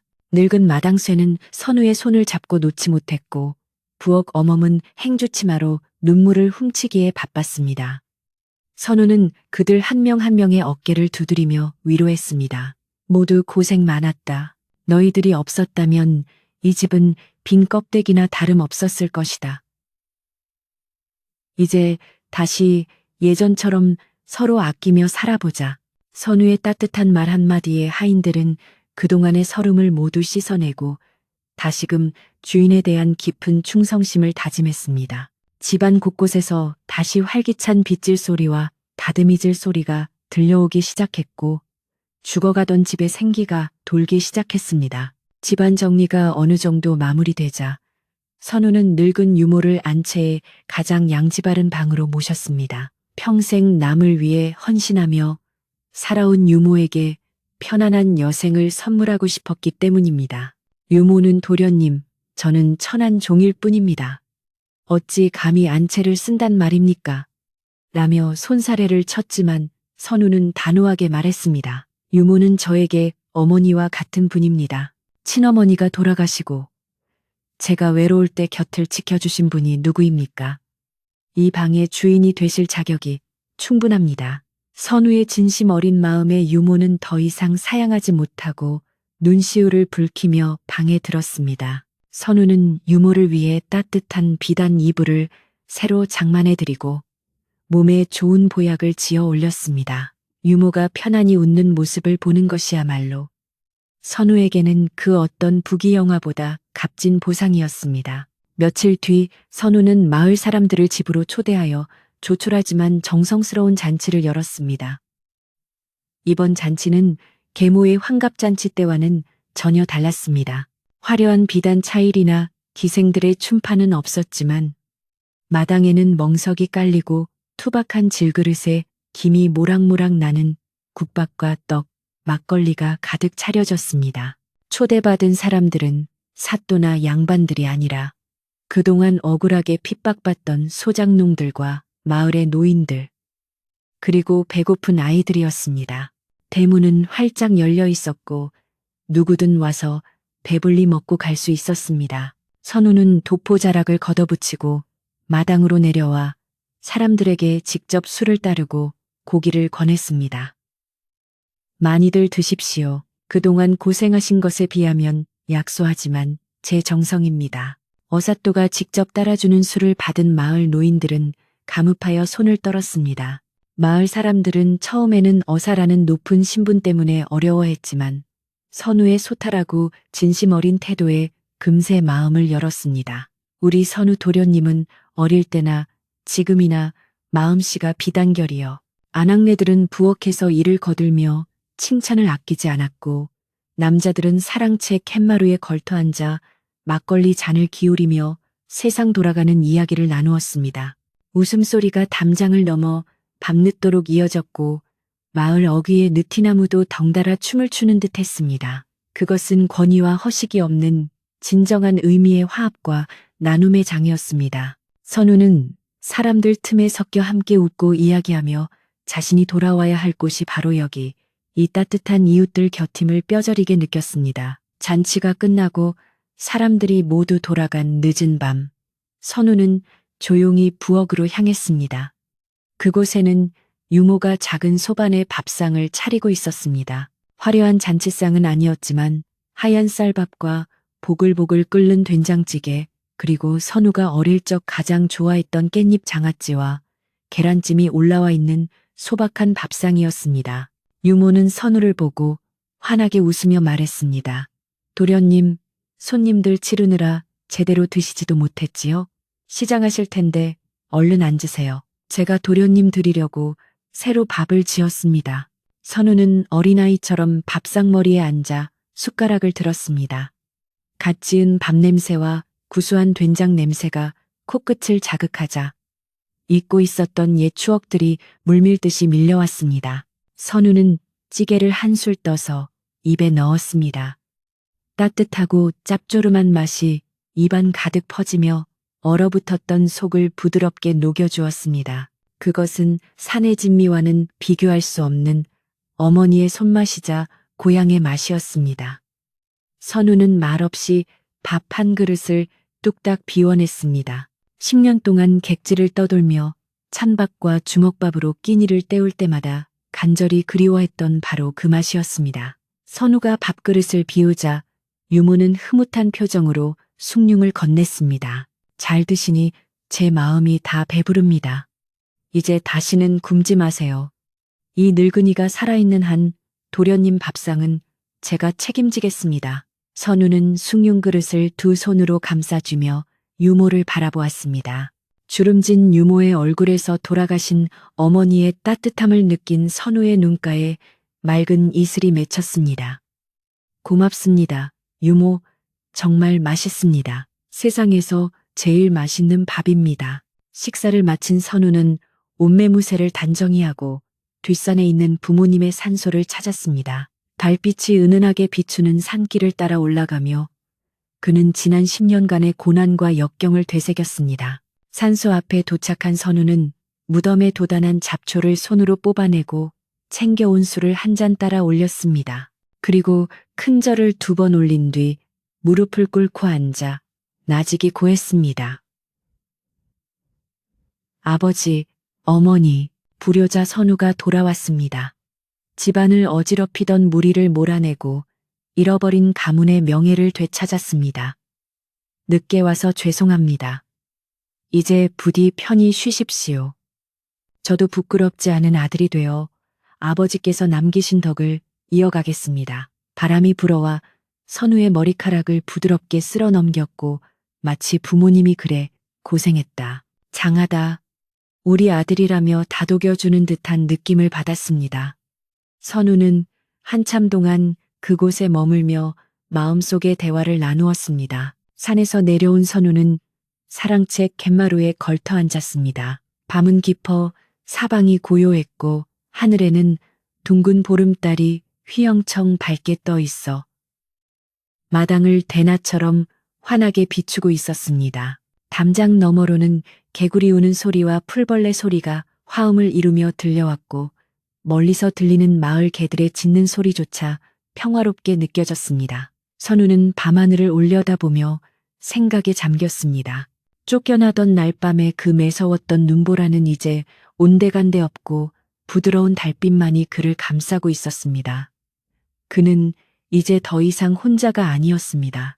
그를 믿고 따르는 하인들이 있고 그를 지지해주는 마을 사람들이 있으며 무엇보다 언제나 그를 위해 따뜻한 밥상을 차려줄 유모가 곁에 있었습니다. 선우는 품속에서 마패를 꺼내 만지작거렸습니다. 암행어사로서의 임무는 끝났지만 한 인간으로서 그리고 이 마을의 일원으로서 그가 해야 할 일은 이제부터 시작이었습니다. 그는 관직에 욕심을 내어 한양으로 올라가기보다는 당분간 이곳에 머물며 피폐해진 마을을 돌보고 병든 사람들을 보살피기로 결심했습니다.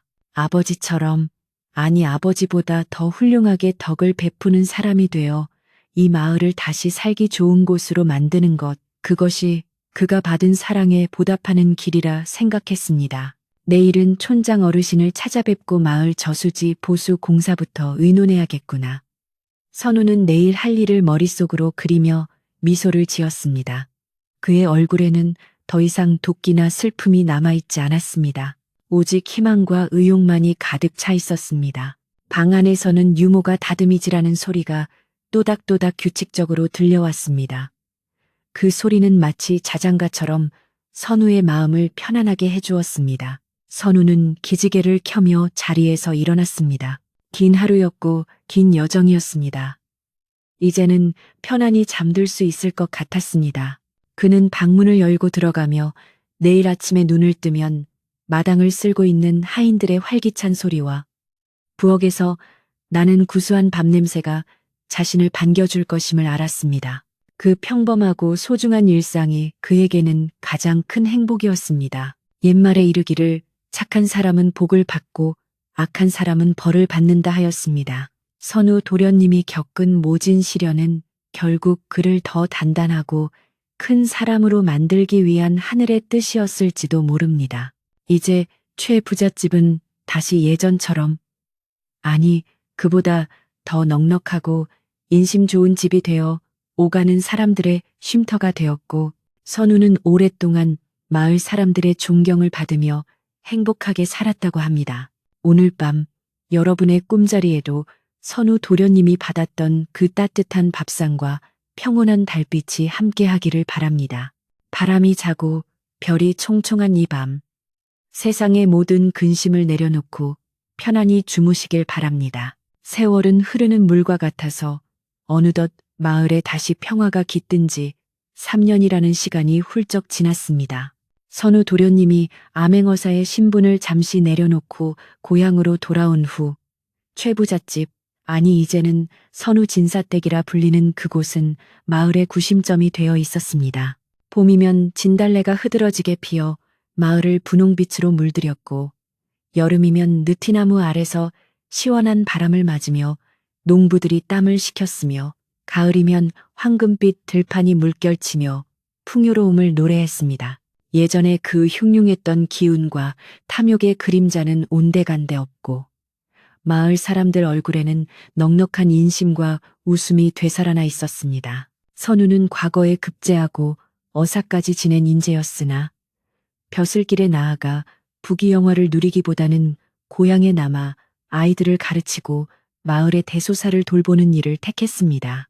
그는 사랑채를 청운서당이라 이름 짓고 글을 배우고 싶어하는 아이라면 양반집 자제든 소장농의 아들이든 가리지 않고 받아들여 학문을 가르쳤습니다. 아침마다 낭낭하게 울려 퍼지는 글 읽는 소리는 마을의 새로운 활력소가 되었고, 사람들은 그 소리를 들으며 하루를 희망차게 시작하곤 했습니다. 그러던 어느 화창한 가을날, 마을 어귀가 시끌벅적해지기 시작했습니다. 멀리서부터 흙먼지를 일으키며 화려한 깃발을 앞세운 행렬이 들어오고 있었기 때문입니다. 말탄 관원들과 가마를 맨 하인들이 줄지어 들어오는 모습은 시골 마을에서는 좀처럼 보기 힘든 장관이었습니다. 마을 사람들은 하던 일을 멈추고 눈이 휘둥그레져서 구경을 나왔습니다. 아니, 저게 누구? 한양에서 온 높은 나으리들 같은데 사람들은 웅성거렸고 개들은 낯선 행렬을 향해 컹컹 지저댔습니다. 그 행렬은 곧장 선우의 집 대문 앞에 멈춰 섰습니다.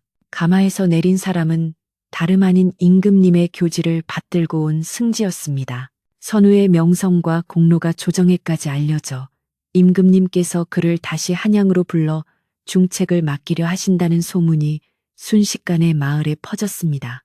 사람들은 한편으로는 마을의 경사라며 기뻐했지만 다른 한편으로는 정신적 지주인 선우가 마을을 떠날까봐 전전긍긍하며 불안해했습니다. 승지가 대청마루에 올라 임금님의 교지를 낭독했습니다.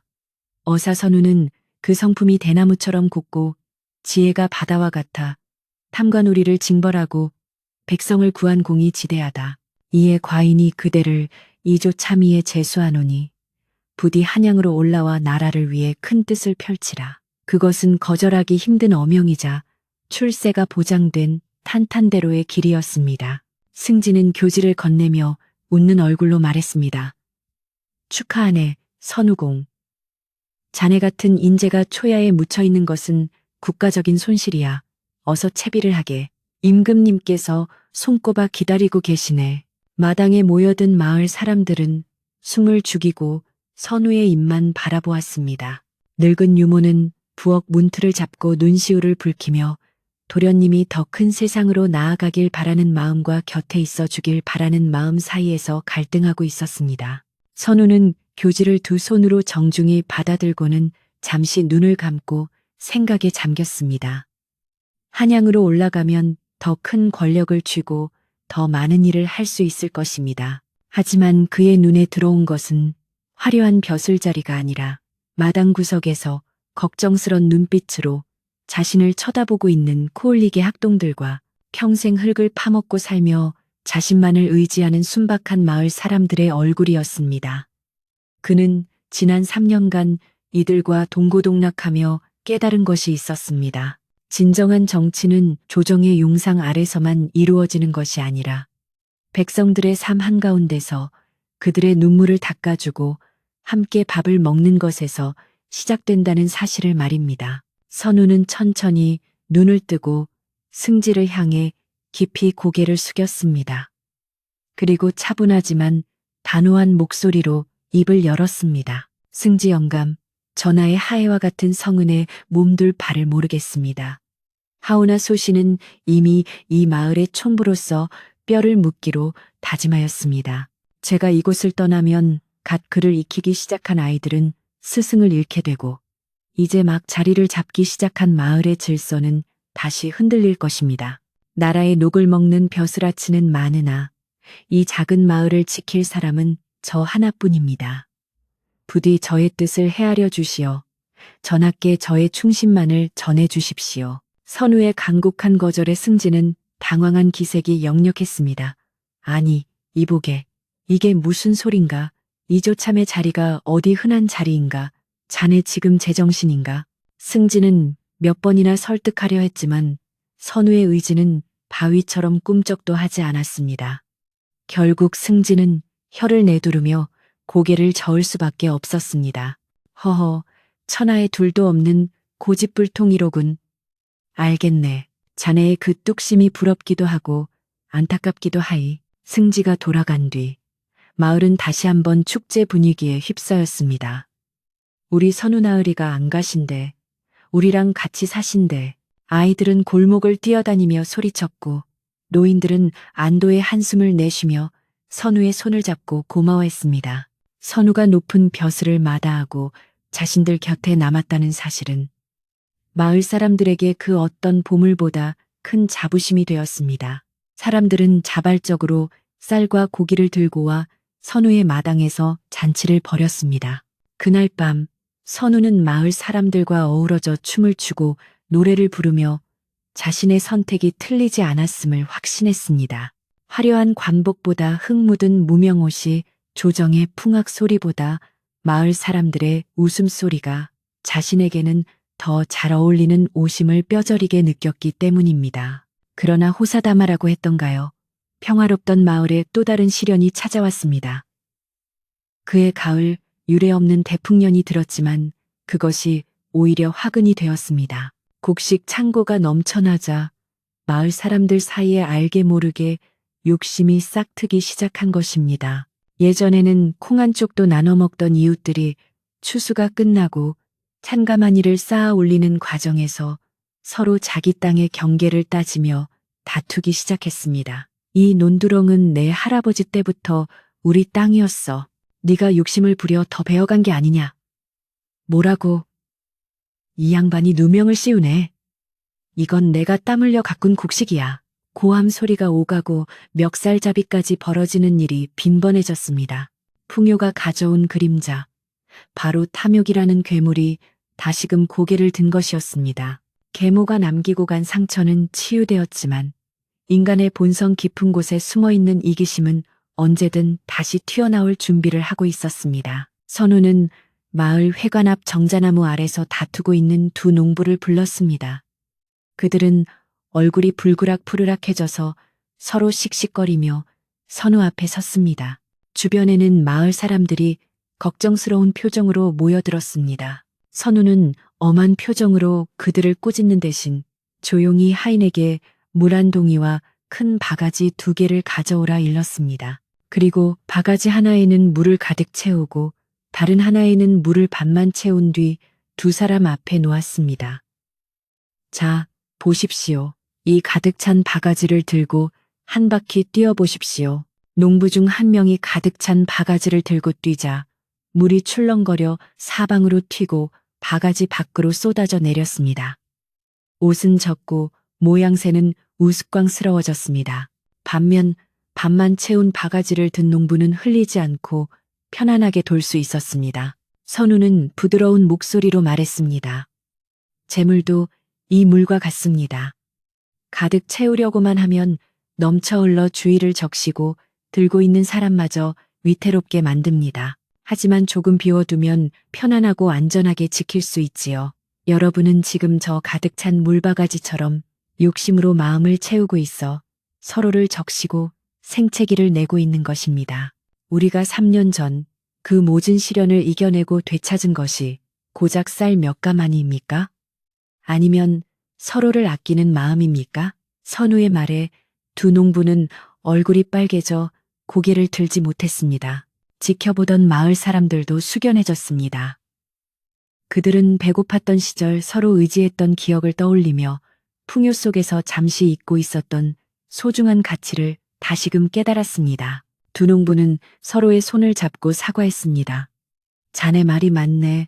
내가 곡식 냄새에 취해 잠시 눈이 멀었네. 미안하이. 아닐세, 내가 더 욕심을 부렸네. 내 몫에서 2가마니를 자네에게 주겠네. 화해의 분위기가 무르익자 선우는 기회를 놓치지 않고 새로운 제안을 했습니다. 이번 풍년으로 얻은 곡식의 일부를 십시일반 모아 이창이천을 만듭시다. 마을 공동의 창고를 만들어 흉년이 들거나 갑작스러운 어려움을 겪는 이웃이 있으면 언제든 가져다 쓸 수 있게 하는 것입니다. 그리하면 내년에도 후년에도 우리는 굶주림을 걱정할 필요가 없을 것입니다. 마을 사람들은 모두 옳소 하며 환호했습니다.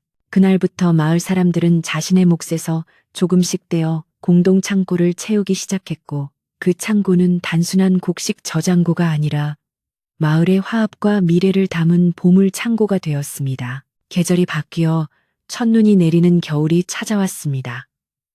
선우 진사댁 사랑채에는 따뜻한 온돌방 아랫목에 선우와 유모 그리고 마을의 촌장 어른이 둘러앉아 있었습니다. 유모는 이제 허리가 많이 굽고 머리는 하얀 솜사탕처럼 변했지만 얼굴에는 그 어느 때보다 편안한 미소가 걸려 있었습니다. 그녀는 군밤을 까서 선우의 밥그릇 위에 올려주며 말했습니다. 도련님, 아니 나으리, 이제 장가를 가실 때도 되지 않았습니까? 이 늙은이 소원은 나으리가 참한 규수를 맞아 오순도순 사는 꼴을 보는 것입니다. 촌장도 거들었습니다. 그러게 말일세, 이웃마을 최진사댁 따님이 그리 인품이 훌륭하다던데 내 한번 다리를 놓아볼까? 선우는 쑥스러운 듯 웃으며 머리를 긁적였습니다. 아직은 아이들 가르치는 일이 더 좋습니다. 인연이 닿으면 자연스레 만나겠지요. 하지만 마을 사람들은 이미 다 알고 있었습니다. 선우가 서당 아이들 중 고아나 다름없는 아이들을 친자식처럼 돌보고 있으며 마을 전체가 그의 가족이나 다름없다는 것을 말입니다. 선우는 창문을 열어 소복이 쌓인 눈을 바라보았습니다. 10수년 전 쫓겨나던 날 밤에 그 차갑고 무서웠던 눈은 이제 온상을 포근하게 덮어주는 이불이 되어 있었습니다. 마당에 있는 장독대 위에도 감나무 가지 위에도 하얀 눈꽃이 피었습니다. 선우는 생각했습니다. 진정한 복수는 상대를 무너뜨리는 것이 아니라 내가 그들보다 더 행복하고 올바르게 사는 것이다. 그리고 그 행복을 주변과 나누는 것이다. 그는 이제 완벽하게 승리했고 완벽하게 평화로웠습니다. 밤이 깊어지자 사랑채의 불빛은 더욱 은은하게 빛났습니다. 선우는 붓을 들어 화선지에 글귀를 하나 적었습니다. 유수부쟁선, 류쇠부정센. 흐르는 물은 앞을 다투지 않는다. 물은 장애물을 만나면 돌아서 가고 웅덩이를 만나면 채우고 간다는 뜻이었습니다. 그는 자신의 삶도 그러하기를 바랐습니다. 서두르지 않고 다투지 않고 순리대로 흘러가며 메마른 땅을 적시는 물처럼 살아가기를. 그는 붓을 내려놓고 밖으로 나왔습니다. 하늘에는 수많은 별들이 보석처럼 박혀 있었고 그중 유난히 밝게 빛나는 별 2개가 마치 돌아가신 부모님의 눈동자처럼 선우를 내려다보고 있었습니다. 선우는 하늘을 향해 미소를 지어 보였습니다. 어느덧 선우의 머리카락에도 희끗희끗한 서리가 내리는 나이가 되었을 때 그는 마을 사람들 모두에게 존경받는 큰 어른이 되어 있었습니다. 그가 세운 서당에서 배출된 제자들은 훌륭한 인재가 되어 나라 곳곳에서 백성을 위해 일했고 마을은 효와 의의 고장으로 칭송받으며 대대로 번성했습니다. 칠성이와 계모가 살던 암자에서도 개과천선했다는 소식이 들려왔고 선우는 그들에게 쌀과 옷감을 보내주며 마지막 자비까지 베풀었습니다. 이 모든 이야기는 입에서 입으로 전해져 오늘날까지도 어느 산골 마을의 전설로 남아 사람들의 마음을 따뜻하게 데워주고 있습니다. 자, 이제 긴 이야기가 끝을 맺었습니다. 눈보라 치던 밤에 쫓겨났던 소년이 암행어사가 되어 돌아오고 다시 마을의 스승이 되어 평생을 나눔으로 완성한 이야기. 어쩌면 우리네 삶도 춥고 매서운 겨울을 지나면 반드시 따뜻한 봄이 온다는 것을 선우 도련님이 보여주고 싶었던 건 아닐까요? 오늘 밤 여러분의 꿈속에는 탐욕 없는 세상, 서로가 서로에게 따뜻한 밥 한 그릇을 건네는 정겨운 풍경이 펼쳐지기를 바랍니다. 창밖에는 바람이 자고 달님도 구름 이불을 덮고 잠이 듭니다. 고단했던 하루를 내려놓고 부디 편안하고 깊은 잠 주무시길 바랍니다. 잘 자요.